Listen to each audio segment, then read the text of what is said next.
Mu gihe cyose ugiye kwinjiza umuntu mu buzima bwawe, banza ushishoze kandi ushishoze neza by'ukuri ko uwo muntu agukunda ndetse ko ashobora no kuba yagukundira umuryango. Mu by'ukuri hano turi kumwe n'umugore wari uteruye umwana ari hejuru kuri etaje, ari kumubwira ati wa mwana we sinigeze nkukunda habe na gatoya, sinigeze nkwifuriza ibyiza, nta nubwo ngushaka mu buzima bwanjye.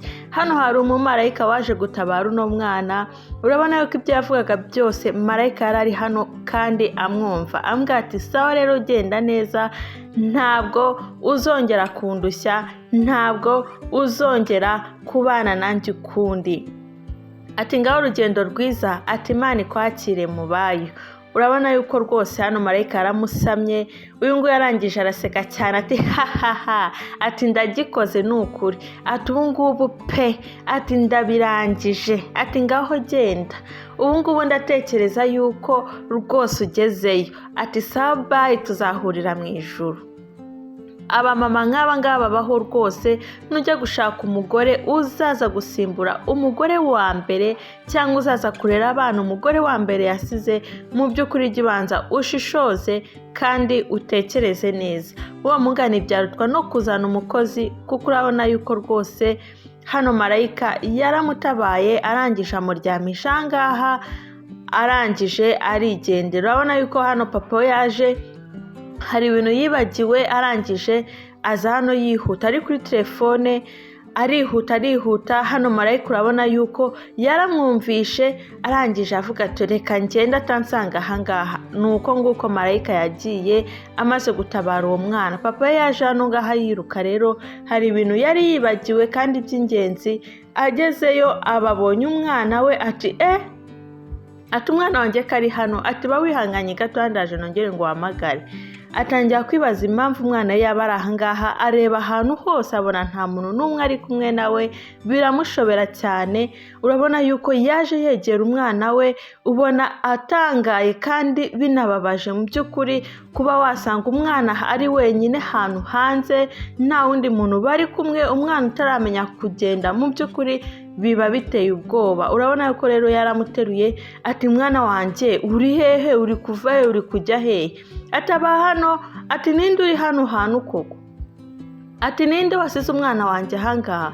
Urabona yuko rwose yahise yihuta amujyana mu nzu. Wa mugore yari ari kwishima avuga ati ariko mbega umunsi mwiza we, ati mbega umunsi, ati no munsi ndanywera hehe koko nishimira intsinzi ngezeyo.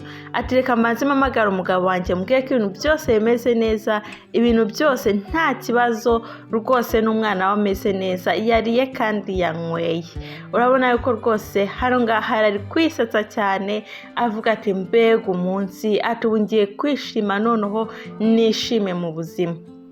Akiri aho ngaho rero ntiyamenye yuko umugabo yamaze kwinjira mu nzu ndetse ari kumwe na wa mwana. Urabona rwose uno mugabo nubwo ateruye umwana ari no kuza umutima ntuhari, ari kwibaza uburyo umwana we yageze hariya kandi aba yamusigiye umugore we. Umugore we hano ngaha rwose ntacyo bimubwiye, ariko inyuma yarikanze yikanga umuntu, ahindukiye abona ni umugabo uteruye umwana. Arangije ati ati ukuri hano ngaha? Umugabo atunsigira umwana ute hanze, umwana ari wenyine? Ati nasone. Uyu ngo ati ati hoya, ati ntago namusize hanze, byari ibintu nari gutora hano ngaha nyine, nari bugaruke nkamusanga. Urabona rwose atangiye kwisobanura ati rwose nta kibazo, nari bumugaruke nkamufata, nari musize hanze ngo rwose abe yumva akayaga hanze ndetse arebe n'akazuba, abone ikirere cyo hanze, afata akuka keza. Umugabo ati nta soni, ati umwana wanjye umureke wenyine, ati n'ukuntu mba nakwizeye nkajya ngo usigaranye n'umwana wanjye. Urabona yuko rwose hano umugabo yari ari kumutonganya cyane kandi rwose ubona yuko atamwishimiye abe na gatoya. Uno mugore ati rwose kino kibondo se urabona nagiye mukira koko? Ati rwose umwana n'uwanjye, ati kandi ndamukunda cyane pe. Uno mugabo ati nzongera gusanga umwana wanjye hanze nta muntu bari kumwe, uzansobanurira neza. Ati kandi wa mugore we mbona utabyitaho, utita ku mwana wanjye, utariko ninongera kumusanga hanze tuzabonana. Arangije aragenda. urabona yuko rwose hano yari ari kubyibaza ati se yaba yambonye mujugunya, ati se ati ubundi iki cyana mu by'ukuri kuki buri gihe nyica kikanga gupfa, ati ubundi iki cyana kirinzwe n'ibiki, ati se niki akoresha kugira ngo adapfa, ati niko wa mwana we niyihe mpamvu udapfa, ati igihe nahereye cyose nkujugunya. Urabona umwana rwose ntacyo bimubwiye, yifitiye marayika umurinda, uko ibibazo bimugezeho byose marayika we aba yahageze. Nuko uno mugabo arangije yari yibagiwe dokima ziwe, agarutse kuzitora urabona ko rwose yahise amubwira ati ndagiye, ariko rwose ntuzongere, mu by'ukuri umwana wanjye ujye umwitaho, niwe mwana wenyine mfite kandi rwose ndagusabye, ati ubu si iki kibondo koko, uti n'ukuntu nyikunda koko, ati ni umwana wanjye, ati umwana wawe rega nanjye aba ari uwanjye, ati ni ukuri ndamukunda cyane ntugire ikibazo, ati saa rero reka nsubire mu kazi nibi nari nibagiwe, ati reka ngende. Arangije akiri aho ngaho marayika baraje, ati sinshaka kugenda rwose. Ikintu yakoze nta kindi, mu gihe umugabo yari arangaye ari gusoma umugore wamusezera, marayika yaraje, sinzi ibintu yakuye mu mufuka, arangije aba arabitwaye. Mu by'ukuri urabona yuko hari ikintu yamutwaye, icyo nta kindi ni konake y'imodoka, urabona yuko yari ayifashe, arangije marayika arigendera. Uno mugabo nawe mu gihe yari ahuze arimo gusezera umugore we, amubwira ati sawa kandi sheri ntuzongere kumbabaza umemukira ufata umwana wanjye nabi, ati rwose ujye ugerageza, ati mba nkwizeye ko nasize umwana wanjye ari kumwe n'umuntu mukuru kandi w'umubyeyi utekereza ku bana, ati rwose ndakwinginze. Uyu nati humura sheri rwose ntugire ikibazo, ati genda neza kandi Imana ikurinde. Arangije asigaye hano yisetsa, urabona ati mana yanjye we, ati by'uyu munsi ati by'uno munsi rwose, ati byari rurangiza, ati Imana ishimwe yuko iby'uno munsi birangiye, ati ariko se mana yanjye, ati uno mugabo ubu yagiye nishakira ikindi nikorera, yaje hano ngaha kureba yuko umugabo we yagiye kugira ngo yishakire ikindi kintu yakorera uno mwana, kugira ngo uno mwana arebe ko yava muri uru rugo, yamuvira mu buzima, ndetse akareba yuko uno mwana atazongera kumubona ukundi, n'uriya mugabo atazongera kumubona. Nta kindi yakoze rero, hano yaraje turabona ateruye ikarito. Ese ino karito irimo iki? Ese ino karito n'iki yabasizemo? Urabona ko kiraremereye rwose, ntabwo agishoboye, urabona yuko kiramuvunnye kandi ari kugenda yibaza ati se mana, riti noneho ndakijyana hehe? Ati ndanyura ruguru, ndanyura hepfo, ndanyura hehe? ati ariko mana yanjye, ati mfashe uno munsi pe birangire, ati uno mwana mbona mviriye mu buzima. Nta kindi, wa mumarayika ushinzwe kurinda umwana yaraje, batangira kurwanira ikarito, ariko mu by'ukuri nubwo bayirwaniraga uno mugore ntiyamubonaga, ntiyarazi yuko ari marayika, ahubwo yumvaga nyine ikarito irushaho kuremera, yenda kugwa hasi, akarushaho kuyifata kugira ngo arebe ko yabasha kugera iyo agiye. Urabona yuko rwose uno mugore akomeje kugerageza avuga ati ariko se ibi ni ibiki noneho birimo hano, nibiki biri gucugusa ikarito? Urabona yuko rwose marayika aramwihoreye, arangije aramwiyerekaho gato ahita agenda. Uno mugore ati Yesu we, aba ni abazimu se? Ati ibi ni ibiki mbonye? Ati mana yanjye, ati none se uyu ni umuntu? None se ni umuyaga se cyangwa nibyo ndi kwimagina? Hano ngaha rwose biramushobera kuyajya umugabo we amugereho, kuko ari yibagiwe konaki y'imodoka. Arangije yamujijishaga kugira ngo arebe yuko umugabo we yamusanga ahangaha ataragena icyo gikarito. Urabona umugabo yahise yibaza ati ati se sheri, iki gikarito uri kukijyana hehe? Ati none se uri kujya hehe? Ati oya, ati muri no karito rwose nta kindi kintu kirimo. Ati se urumva haba harimo iki nyine mu ikarito? Ati mu ikarito haba harimo nyine imyanda, ati ngiye kuyijugunya, ati niyo mpamvu. Hano wa mumarayika yaraje afata ya konaki, arangije ayisubiza mu mufuka wa mugabo, mu gihe wa mugabo arimo kumubaza ati none se we sheri, waje hano ngaha gukora iki? Ati se kugenda ugaruka habaye iki?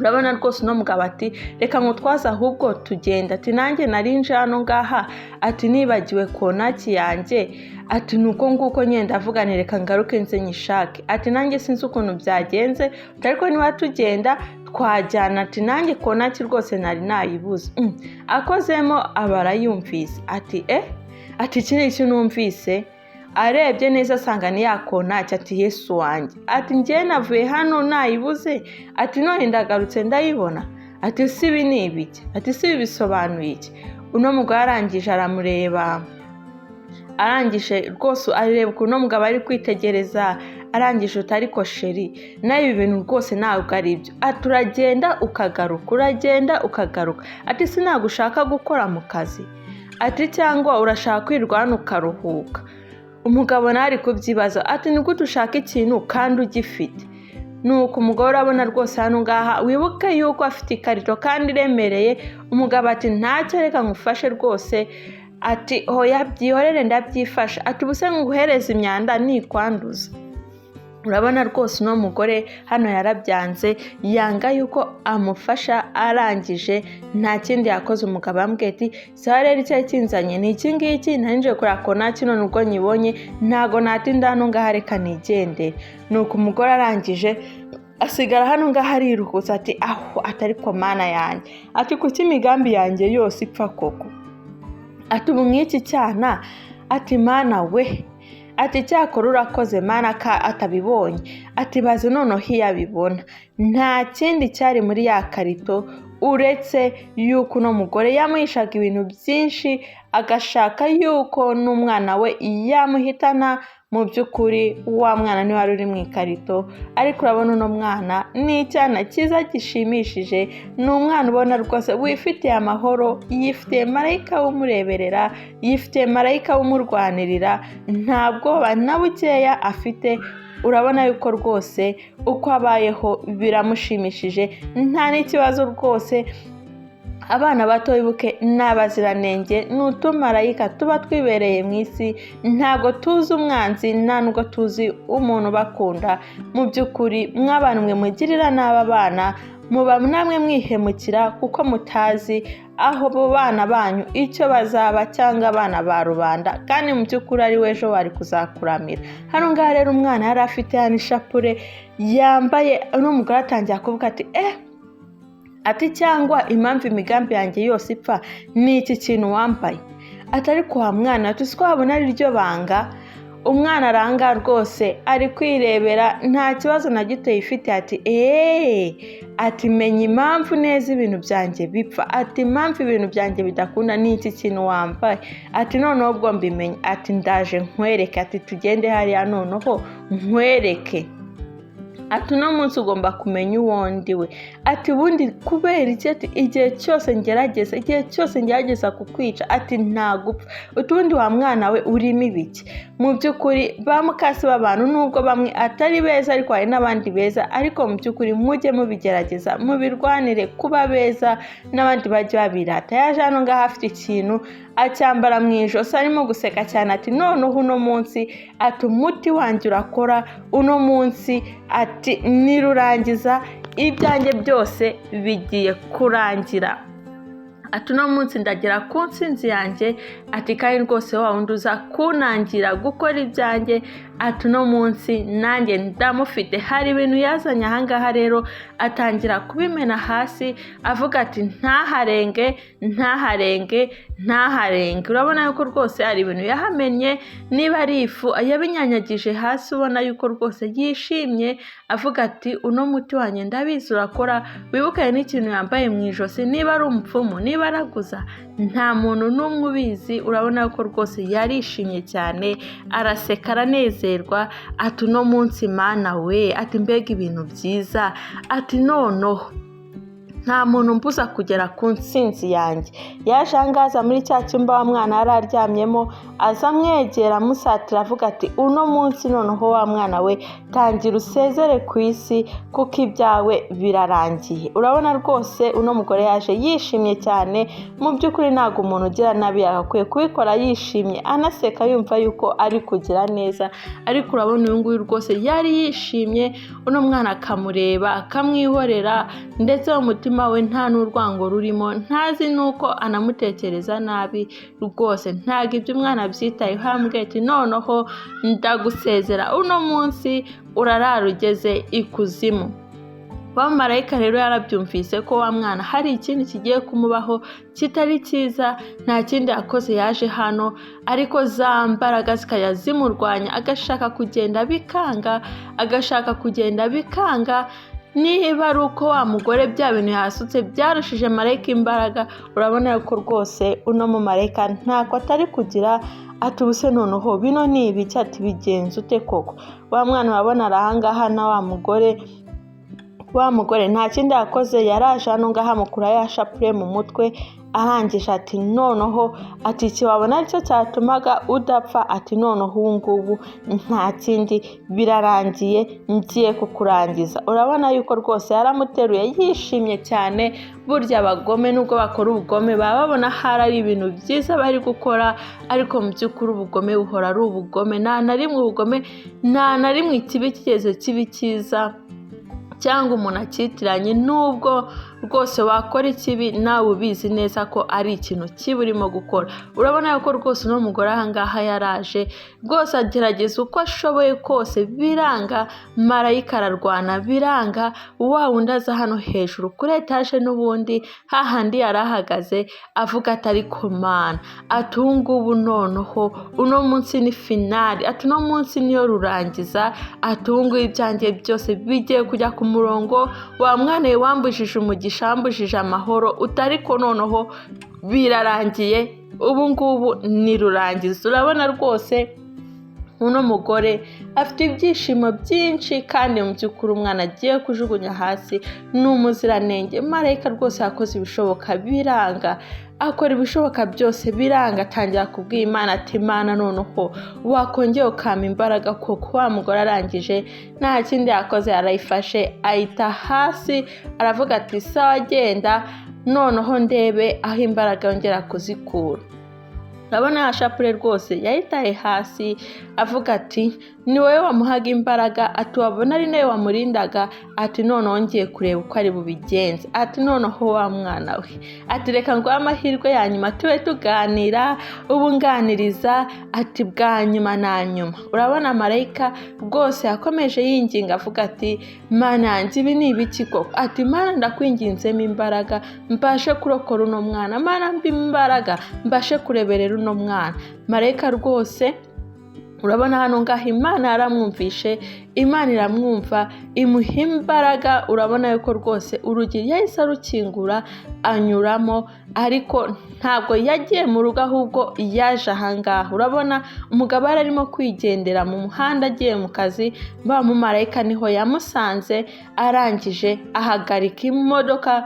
Kandi urabona yuko rwose uno mugabo yarikanze ati ni iki kingonze, ati Mana yanjye we, ati nabara. Kumbi ntiyamenye yuko ari marayika bo yagize ngo ni umuntu agonze, kandi mu by'ukuri uwagonze ntago agongeka. Kandi urabona yuko marayika niwe wafashe feri, nubwo uno mugabo yari yicaye mu modoka yashidutse yayihagaritse pe. Arangije arikanga ati uyu ni umuntu cyangwa, ati ni iki mbona, ati Mana yanjye mfasha n'umuntu aba adapfuye. Arangije arikanga hano, kandi nawe mu by'ukuri uramutse ugonze umuntu, nubwo yaba ari we wabigizemo uruhare cyangwa iki, wakwikanga ukumva yuko nyine yuko rwose ukoze amakosa yo kwica. Kandi mu by'ukuri nubwo waba utarangaye, ariko nawe waba wishinja icyaha cyo kuba wakica umuntu. Yambwiye ati sohoka mugabo we, sohoka mu modoka ndagushaka hano tuvugane. Uno mugabo arangije ati Mana we, ati ubusa aranshaka ngo nkore iki? Arangije avuga ati ataguye hasi se, ati ko nakiri kumubona. Yasohotse vuba vuba rero avuga ati Mana yanjye nishe umuntu pe. Yasohotse yirukanka, aza kureba mu ipine ry'imodoka abona nta muntu urimo, aza kureba hasi abona nta muntu urimo. Ahatangira ati se uno ni umuntu se, ati se sinabonaga ari umuntu ngonze. Urabona yuko rwose atangira kwibaza ibintu byinshi, ariko mu by'ukuri uwo yagonze si umuntu, ni marayika, kandi marayika ntajya apfa. Rero yaraje ahangaha ambwira ati ye wa mugabo we, ati ndahangaha hindukira nkubwire. N'umugabo ubwoba buramwica cyane, arangije ati ati se ibi ni ibiki koko biri kumbaho? Ati iryo jwi se ndi kumva ryo riri kuva he? Ati Mana yanjye ntabara. Arangije ahagaze hano ngaha nta kindi yakoze, yaramurebye arikanga abona ni umuntu udasanzwe, abona ni umuntu uri mu myenda y'umweru. Aramubwira ati vuba nonaha ihute ujye mu rugo, umwana wawe ari mu kaga, umwana wawe ari mu bibazo, ati rukanka, ati ibintu byose urabimenya ugeze mu rugo. Uno mugabo atangira kwibaza ati ati mu rugo se habaye iki? Ati umwana se ari mu kaga kubera iki kandi namusigiye mama we? Nuko nkatangira kuvuga ibintu byinshi wa marayika ati genda. Uno mugabo ati hoya njye nari nigendeye mu kazi. Marayika ati genda, ati ibintu byose urabimenya ugeze mu rugo. Urabona yuko rwose uno mugabo ntago arimo kubyumva, ariko marayika yaramubwira ati genda ujye mu rugo, umwana wawe ari mu kaga. Arangije arigendera. W'icyo yagombaga gukora yari agikoze, ntabwo yari bukomeze hano atongana n'umuntu cyangwa se bakomeza kujya impaka. Ariko uyu nguyu arangije avuga ati none se ugiye hehe? Ati none se kutansobanurira umwana wanjye ari mu bihe bibazo?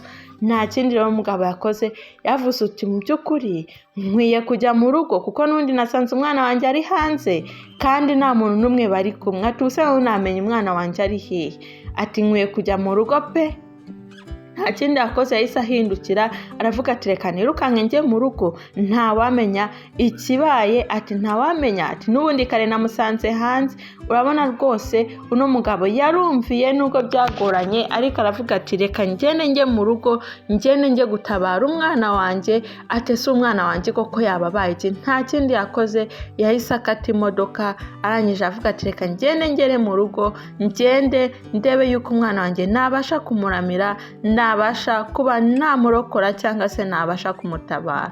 Urabona rwose yarwanye n'imodoka, ariko agenda yibaza ku muntu ahuye nawe. Ati se mana yanjye, ati reka ngende atari kuno muntu mpuye nawe ntasanzwe. Nta kindi yakoze rero, abona yakase imodoka yiwe. Arangije asubira mu rugo, agiye kureba icyabaye mu rugo, agiye gutabara. Mu by'ukuri nari naramenya ngo ni iki cyabaye, gusa nuko bamuhururije. Ati subira mu rugo, umwana wawe ari mu kaga ndetse umwana ari mu bibazo, nutagerayo ushobora gusanga neza umwana wawe birangiye. Rero urabona umubyeyi ku mwana ni ikintu gikomeye cyane. Yavuze akazi ni akazi, reka nkareke nzaba nkajya ariko mbanze nabara umwana wanjye. Rero tugaruka ahangaha, wa mugore rwose ari kuganira n'uno mwana, avuga ati ndi kukuganiriza bwa nyuma, nta na rimwe tuzongera kuganira njyewe nawe. Ati kuko noneho nabirangije, nabikemuye, nta kibazo n'iki na kimwe rwose uzongera kugira, kandi nanjye nta kibazo nzongera kugira. Niba utarakora subscribe, please subscribe. Urabona umugabo yaje hano ngaha rwose azanye na polisi, avuga ati sinagenda njyenyine ahubwo reka njyane na polisi. Yaje ahangaha abona wa mugore ari hejuru muri etaje, arangije amubwira ati rwose icyo kintu wigikora, ndakwinginze umwana wanjye wimuhemukira. Nta kindi rero umugore yakoze. Urabona polisi yahise azamuka hejuru, arazamuka kugira ngo arebe yuko uno mwana rwose yamutabara. Uno mugabo yabajijisha uno mugore kugira ngo arebe yuko uno mwana yatabarwa. Nta kindi rwose bakoze, yaraje akomeza amubwira ati rwose ndakwinginze, uwo niwe mwana wenyine ngira. Ati nudasubira inyuma ndamutura hasi. Ati subirayo ugende. Urabona rwose nta kindi uno mwana yakoze, we yakomeje yirindira marayika wundi umutabara. Ariko urabona polisi yaraje imugeraho, irangije amubwira ati wa mugore we, uwo mwana wibeshye umujugunye hasi. Ati wibeshye ubikore. Uno mugore ati ati nudasubira noneho ndabikora. Ati genda mumve imbere, ati cyangwa mbikore.